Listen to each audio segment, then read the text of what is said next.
नमस्कार, मैं प्रिया तायल। आप देख रही हैं नेक्स्ट नाइन न्यूज नेशन। पश्चिम बंगाल की चर्चित शिक्षक भर्ती घोटाले की जांच जब पार्थ चटर्जी की करीबी मानी जाने वाली अर्पिता मुखर्जी के घर तक पहुंची तो मामले में ऐसे कई राज सामने आए जिसने सबको हैरान कर दिया। अर्पिता मुखर्जी के 2 फ्लैट पर जब ईडी ने छापेमारी की तो 50 करोड़ रुपए कैश और 5 करोड़ रुपए का सोना बरामद हुआ। इस बीच सवाल उठने लगा कि आखिर कौन है अर्पिता मुखर्जी और पार्थ चटर्जी के करीबी कैसे बनी और उनके साथ क्या रिश्ते हैं। ईडी की छापेमारी में सुर्खियों में बनी अर्पिता मुखर्जी का जन्म जो है वो कोलकाता के नॉर्थ सब अर्बन इलाके में हुआ है और वो एक मिडिल क्लास फैमिली से ताल्लुक रखती है। उसकी एक बहन है जिसकी शादी हो चुकी है, वहीं पिता अब इस दुनिया में नहीं है। वहीं अर्पिता की मां अपने पैतृक घर में रहती है। अर्पिता के जो पिता थे वो सेंट्रल गवर्नमेंट में नौकरी करते थे, लेकिन अचानक उनका निधन हो गया। इसके बाद वो नौकरी अर्पिता को ऑफर हुई पर उन्होंने मना कर दिया। ईडी की पूछताछ में ये बात सामने आई है कि अर्पिता की शादी पश्चिम बंगाल के एक बिजनेसमैन से हुई थी। हालांकि शादी के कुछ महीनों बाद ही अर्पिता ने जो पति को छोड़ दिया और कोलकाता शिफ्ट हो गई।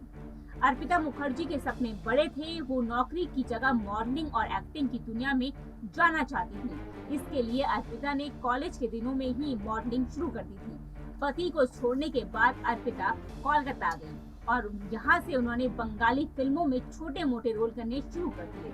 अर्पिता मुखर्जी बंगाल फिल्म इंडस्ट्री में भी काम कर चुकी है। हालांकि बेहद कम समय के लिए अर्पिता मुखर्जी ने अपने फिल्मी करियर में ज्यादातर साइड रोल ही किए हैं।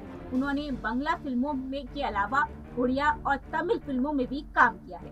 बतौर एक्टर अर्पिता का फिल्मी करियर 2008 से 2014 तक करीब 6 साल तक चला। इसी बीच 2010 में अर्पिता की मुलाकात पार्थ चटर्जी से हुई। एक बंगाल एक्ट्रेस ने दोनों की पहली बार मुलाकात करवाई थी। इसके बाद अर्पिता अक्सर पार्थ के साथ नजर आने लगी। 2016 में पश्चिम बंगाल सरकार में शिक्षा मंत्री रहे पार्थ ने अर्पिता को कोलकाता की एक बड़ी दुर्गा उत्सव समिति का स्टार प्रचारक बनवा दिया। पार्थ चटर्जी पहले से ही इस समिति से जुड़े हुए थे। पार्थ से मुलाकात के बाद तो अर्पिता ने फिल्में भी कम कर दी और लग्जरी लाइफस्टाइल जीने लगी। आपको बता दें कि पार्थ चटर्जी और अर्पिता मुखर्जी फिलहाल ईडी की हिरासत में है और अर्पिता का दावा है कि जितने कैश उनके फ्लैट से बरामद हुए हैं वो उनके नहीं हैं, बल्कि वो पार्थ चटर्जी के हैं।